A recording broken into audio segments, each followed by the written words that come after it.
So we're wrapping up our reloading sessions for this rifle. It's a Model 98 Mauser 30-06, and it's got a brand new McGowan match grade barrel on it. And we were having some troubles getting it to group very well, and we've checked everything on it. And I'll tell you the story of what happened is we've checked everything on it. The barrel is free floated, it's glass bedded, everything is solid, it's pillar bedded, everything is right on the rifle. The only question I have is the integrity of the scope itself. It's got a little bit thick of a reticle on it, which still, it's a pretty good for a hunting setup under 300 yards or maybe under 400 yards. It's a good rifle, and we found a good load. And so what we were having trouble with is consistently getting it to group well. Sometimes it would shoot half-inch groups, sometimes it would shoot 1.5 inch groups, or maybe even a little heavier, and everything is the same on it. Nothing's changed. The weather hasn't changed a whole lot the last couple days. So what's going on?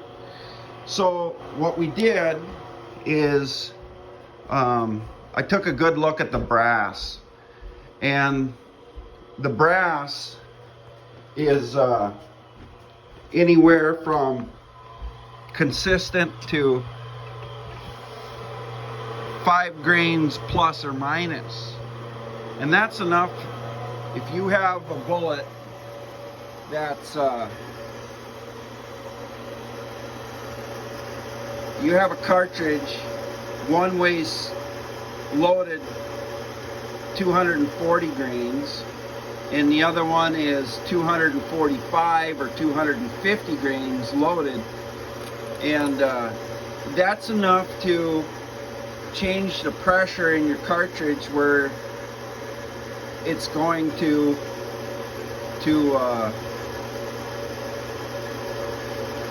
change your group.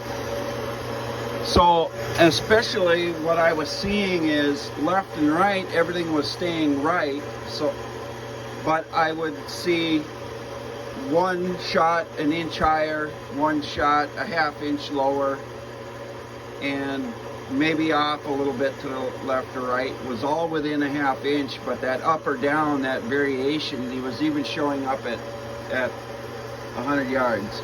So we reworked all the brass, and now we're going to have to sort it all out. But I was just going to demonstrate how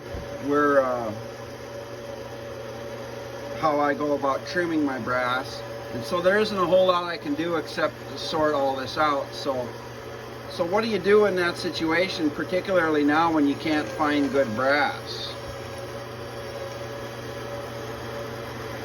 Every component is hard to come by. One, you can either stick with what you have, or wait, or what do you do? Because you want your rifle to shoot better. So when we get everything all said and done,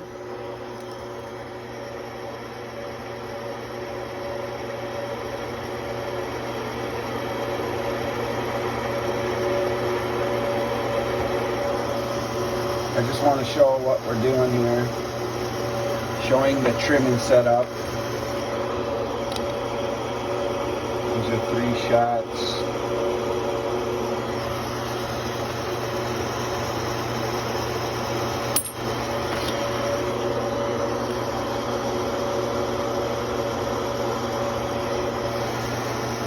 Yeah, so everything is looking good there.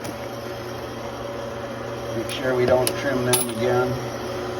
And my bench is a little bit of a mess right now, but that's okay. We'll get through it. So what do you do in that situation? Well, there's a couple things you can go about it. Is load what you have up, and then when you get all done, weigh each round, and you can sort them out by weight and put them in the order that you want to shoot them. So everything that is on the light end shoots the same. Everything that's on the heavy end shoots the same. That's one way to go about it. The other option is to cull out all your brass and just keep 20 or 30 of the ones that are the most consistent weight. And but in these times, I suggest, we got about 75, 80 rounds right there. We're just going to sort these out, and we're going to get about 1/2 inch to 3/4 inch groups throughout whatever 3-shot group we have. So I line up the lightest one on the one end, the heaviest one on the other end, and that's how I'm going to put them in the box, and that's how I'm going to shoot them in the box. Is it the right method or the correct method? It's not my preferred method, but it will work. As long as the charge stays the same, I'm going to have a consistent group. It's a good barrel. Everything is right on it. As long as the rifle holds up and doesn't change anything there, we're going to have good results.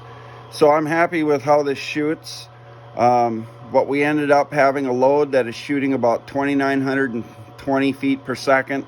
It's a 165 grain bullet, which is more than adequate for the ranges that we want to shoot at. Now, is it something I want to try and ring steel with out at 5, 6, 7, 800 yards? Probably not.